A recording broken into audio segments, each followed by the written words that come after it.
et du blé, de la pourpre et de l'écarlate, et du coton blanc. Exode 25, 4.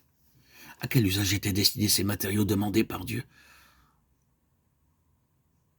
Il y avait 10 tapis tentures pour recouvrir l'intérieur du tabernacle. Exode 26, 1, 6. Un voile devant le lieu très saint. Exode 26, 31, 33. Des rideaux pour la porte de la tente. Exode 27, 16, 17.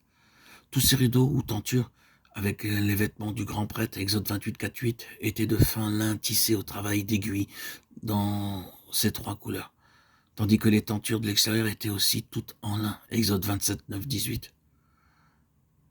Le bleu est une couleur céleste. Lorsque nous voyons la couleur bleue, nous pensons toujours au ciel.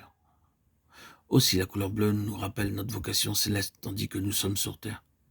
Bien qu'ici-bas, nous puissions avoir à travailler comme hommes d'affaires, employés, docteurs, enseignants, lorsque nous sommes sauvés, nous recevons une vocation céleste. Hébreux 3, 1.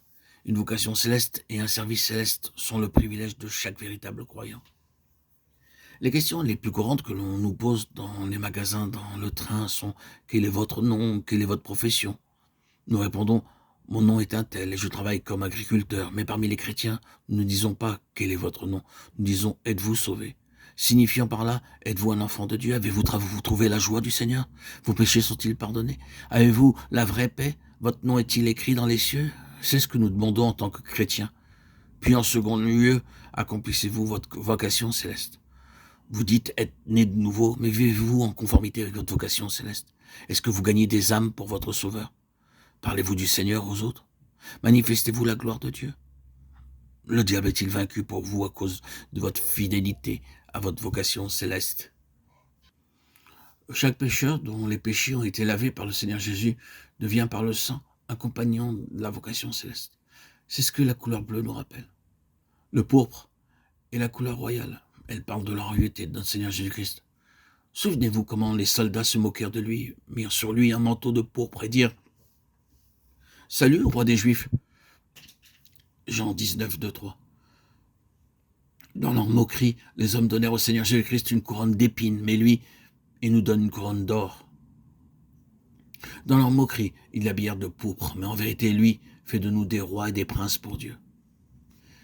Ainsi, la couleur pourpre dans le tabernacle était placée pour que le peuple se souvienne de son appel royal. Exode 19, 6.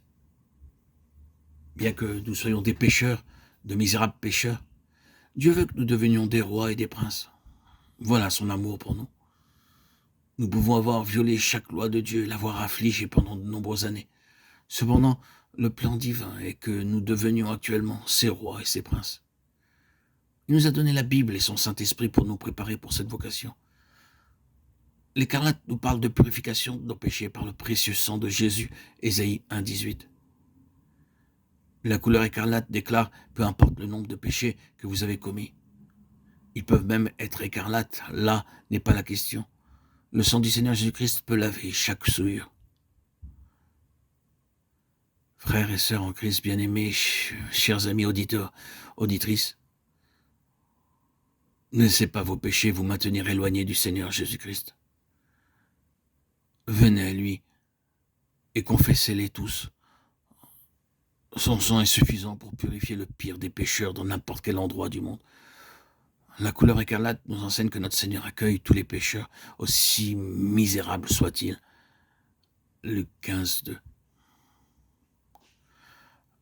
Quant au fin lin retors, il est la justice des saints. Apocalypse 19, verset 8. Le Seigneur Jésus-Christ nous a accordé le privilège d'être habillés des habits du salut. Il m'a revêtu des vêtements du salut. Il m'a couvert du manteau de la délivrance. Ésaïe 61, 10. Le lin blanc parle de cette robe qui nous a donnée pour couvrir notre nudité.